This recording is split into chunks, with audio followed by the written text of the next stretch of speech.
So readers, today we're going to be looking at things that really good readers do, just like you and I.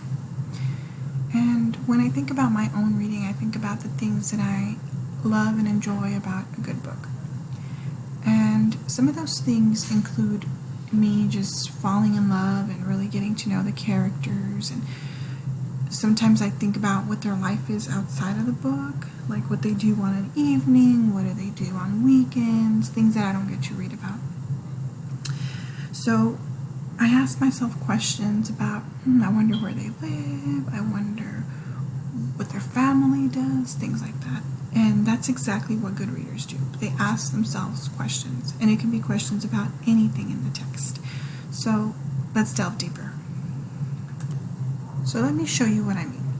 As I read, I ask myself questions before, during, or after I read. And usually when I'm reading something as I go through my reading, as I'm reading, I either respond to my questions or I generate new questions. So when I do this, I can make predictions, I can clarify things, I can think deeper about the characters or what's going on in my story. So let me show you. Here we're going to be looking at this book today. We're going to be looking at Flora and Ulysses by Kate DiCamillo. And before I start reading, I think about the cover. I usually look at the front cover and the back cover, and I think about those questions that come quickly to my mind. Good readers do that, just like you. So I'm looking at the cover, and I do have some questions. Why is there a squirrel?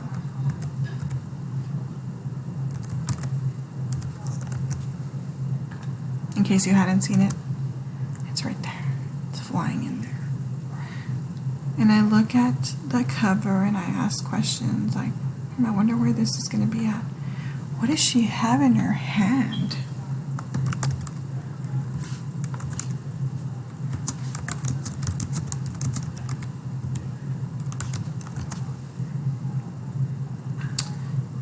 Not only am I thinking about what this is going to be about, but I look for clues that the author put, whether it's in the cover, it could be also in the place where I'm reading.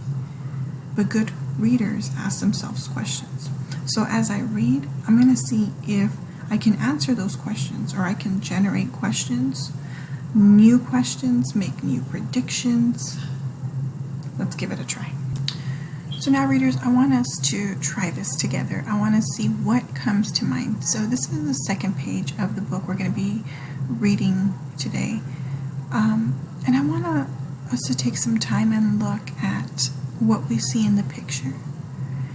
And I want you to take this time, and then within the notebook, I want you to add a question.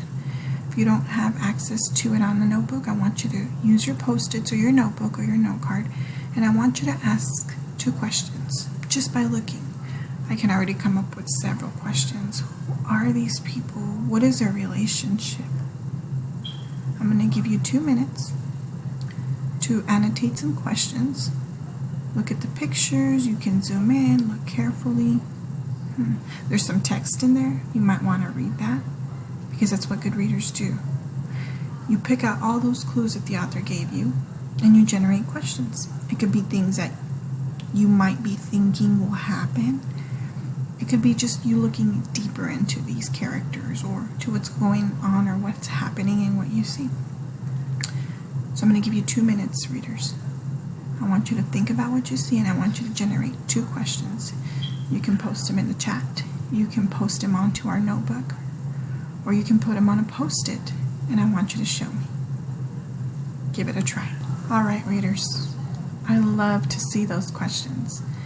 So as we go back into our independent reading, I want you to use this anchor chart that we've worked on, that we've looked at together, about asking ourselves questions as we read. Remember, when we ask ourselves questions, we can do it before we read, while we read, as we're reading, or after we read. And this is going to help us to make more predictions and kind of think about what's going to happen, clarify things that might have seemed unclear, or think about deeply about this text. So you have some examples there of what other questions we could be asking ourselves as we read. So as you go back to your independent reading book, I want you to think about some questions you have, and I want you to annotate them. And as you begin to read, I want you to see if you can find the responses or the answers or the clarity to those questions. If you have additional questions, you can add those as well. Off you go.